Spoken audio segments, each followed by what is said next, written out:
രണ്ട് രാജാക്കന്മാർ അധ്യായം 10.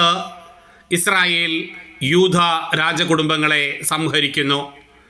ആഹാബിന് സമരിയായിൽ 70 പുത്രന്മാരുണ്ടായിരുന്നു. യേഹു നഗരാധിപന്മാർക്കും ശ്രേഷ്ഠന്മാർക്കും ആഹാബിൻ്റെ പുത്രന്മാരുടെ രക്ഷിതാക്കൾക്കും സമരിയായിലേക്ക് കത്തുകൾ അയച്ചു.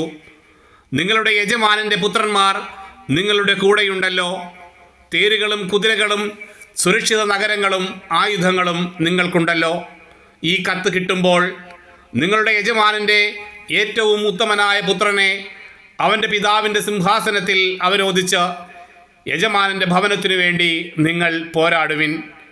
ഭയവിഹ്വലരായ അവർ പറഞ്ഞു, 2 രാജാക്കന്മാർക്ക് അവനെ എതിർത്ത് നിൽക്കാൻ സാധിച്ചില്ല, പിന്നെ നമുക്കെങ്ങനെ കഴിയും?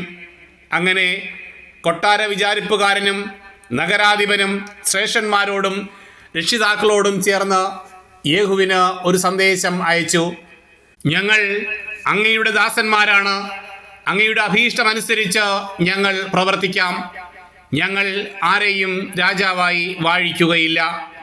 അങ്ങേക്ക് യുക്തമെന്ന് തോന്നുന്നത് ചെയ്യുക. അപ്പോൾ അവൻ വീണ്ടും അവർക്ക് കത്തെഴുതി, നിങ്ങൾ എൻ്റെ പക്ഷം ചേർന്ന് എന്നെ അനുസരിക്കാൻ തയ്യാറാണെങ്കിൽ നിങ്ങളുടെ യജമാന പുത്രന്മാരുടെ ശിരസ്സുകളുമായി നാളെ ഈ നേരത്ത് ജസ്രയേലിൽ എൻ്റെ അടുക്കൽ വരുവിൻ. രാജപുത്രന്മാർ 70 പേരും രക്ഷകർത്താക്കളായ നഗരപ്രമാണികളോടുകൂടെ ആയിരുന്നു. കത്ത് കിട്ടിയപ്പോൾ അവർ രാജാവിൻ്റെ 70 പുത്രന്മാരെയും വധിച്ച് ശിരസ്സുകൾ കുട്ടകളിലാക്കി ജസ്രയേലിൽ അവൻ്റെ അടുത്തേക്ക് അയച്ചു. രാജപുത്രന്മാരുടെ ശിരസ്സുകൾ കൊണ്ടുവന്നിരിക്കുന്നുവെന്ന് ദൂതൻ അറിയിച്ചപ്പോൾ യേഹു പറഞ്ഞു, അവ 2 കൂനകളായി പ്രഭാതം വരെ പടിവാതിൽക്കൽ വയ്ക്കുക. പ്രഭാതത്തിൽ അവൻ പുറത്തു വന്നു ജനത്തോട് പറഞ്ഞു, നിങ്ങൾ നിർദോഷരാണ്.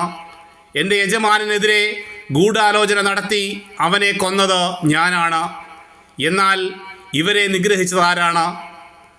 ആഹാബ് ഗൃഹത്തെക്കുറിച്ച് കർത്താവ് അരുളി ചെയ്ത വചനങ്ങളിൽ ഒന്നുപോലും വ്യർത്ഥമായില്ല എന്ന് നിങ്ങൾ മനസ്സിലാക്കിക്കൊള്ളുവിൻ. കർത്താവ് തൻ്റെ ദാസൻ ഏലിയായിലൂടെ അരുളി ചെയ്തത് നിറവേറ്റിയിരിക്കുന്നു. യേഹു ജസ്രയേലിൽ ആഹാബ് ഗൃഹത്തിൽ ശേഷിച്ചിരുന്ന എല്ലാവരെയും, അവൻ്റെ ഉറ്റ സ്നേഹിതരെയും പുരോഹിതന്മാരെയും പ്രമുഖ വ്യക്തികളെയും ഒന്നൊഴിയാതെ കൊന്നൊടുക്കി. യേഹു അവിടെ നിന്ന് പുറപ്പെട്ട് സമരിയായിലെത്തി മാർഗമധ്യേ ആട്ടിടയന്മാരുടെ ബത്തേക്കേതിൽ എത്തിയപ്പോൾ യൂദാ രാജാവായ അഹസിയായുടെ ബന്ധുക്കളെ കണ്ടുമുട്ടി. അവൻ അവരോട് ചോദിച്ചു, നിങ്ങൾ ആരാണ്? അവർ മറുപടി പറഞ്ഞു, ഞങ്ങൾ അഹസിയായുടെ ബന്ധുക്കളാണ്. ഞങ്ങൾ രാജ്ഞി പുത്രന്മാരെയും മറ്റ് കുമാരന്മാരെയും സന്ദർശിക്കാൻ വന്നതാണ്. അവൻ പറഞ്ഞു, അവരെ ജീവനോടെ പിടിക്കുവിൻ. അവർ അവരെ പിടിച്ച് ബത്തേക്കേതിലെ കിണറ്റിൻ കരയിൽ വെച്ച് വധിച്ചു. അവർ 42 പേരുണ്ടായിരുന്നു, ആരും അവശേഷിച്ചില്ല. യേഹു അവിടെ നിന്ന് പുറപ്പെട്ടപ്പോൾ തന്നെ സന്ദർശിക്കാൻ വരുന്ന റക്കാബിൻ്റെ പുത്രൻ യഹോനാദാബിനെ കണ്ട് മംഗളം ആശംസിച്ചുകൊണ്ട് അവൻ പറഞ്ഞു, എനിക്ക് നിന്നോടുള്ളതുപോലെ നിനക്ക് എന്നോട് വിശ്വസ്തതയുണ്ടോ? യഹോനാദാബ് മറുപടി പറഞ്ഞു, ഉവ്വ്. യേഹു പ്രതിവചിച്ചു, അങ്ങനെയെങ്കിൽ കൈ തരുക. അവൻ കൈ കൊടുത്തു. ഉടനെ യേഹു അവനെ തൻ്റെ രഥത്തിൽ കയറ്റി. അവൻ പറഞ്ഞു, എന്നോട് കൂടെ വന്ന് കർത്താവിനോടുള്ള എൻ്റെ ഭക്തിയുടെ തീവ്രത കാണുക.